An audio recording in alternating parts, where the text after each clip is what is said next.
অনেক দিন ধরে অনেক বেশি মাস্টারবেশন করছিলেন, কিন্তু এখন ভাবছেন যে আর মাস্টারবেশন করবেনই না, মাস্টারবেশন ছেড়ে দেবেন, আপনি 1-2 মাস নিজেকে কন্ট্রোল করে রাখবেন, তাহলে কিন্তু এটা ভুল ভাবছেন, কারণ এটা একদমই ঠিক নয়।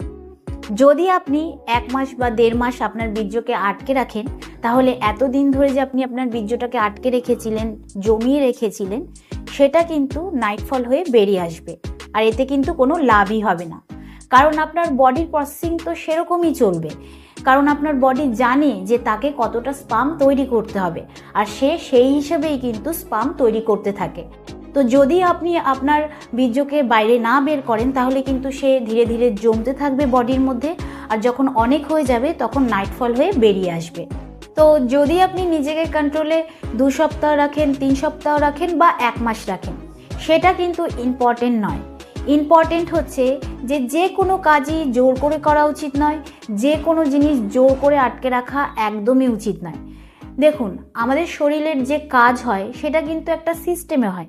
তো সেই সিস্টেমটাকে যদি আপনি জোর করে আটকানোর চেষ্টা করেন, তাহলে কিন্তু আপনার শারীরিক এবং মানসিক দিক থেকে ক্ষতি হবে। একটা উদাহরণ দিই, যেরকম ধরুন আমাদের শরীরে ইউরিন তৈরি হয়, মানে প্রস্রাব তৈরি হয়, সেরকম ঘাম তৈরি হয়, ব্লাড প্রোডাকশন হয়, ঠিক সেরকম কিন্তু স্পামেরও প্রোডাকশন হয়। তো এগুলোকে আমাদের শরীর থেকে বের করে শরীরকে ভেতর থেকে পরিষ্কার রাখার জন্য কিন্তু নেচারের কিছু সিস্টেম রয়েছে। তো এই সিস্টেমের মধ্যে এটাও পড়ে যে আপনার শরীরে স্পাম তৈরিও হবে এবং শরীর থেকে সেটা বেরিয়েও যাবে। তো এটা বেরানোর 3টে পদ্ধতি রয়েছে। 1 হচ্ছে মাস্টারবেশন, 2 হচ্ছে নাইটফল, 3 হচ্ছে সেক্স।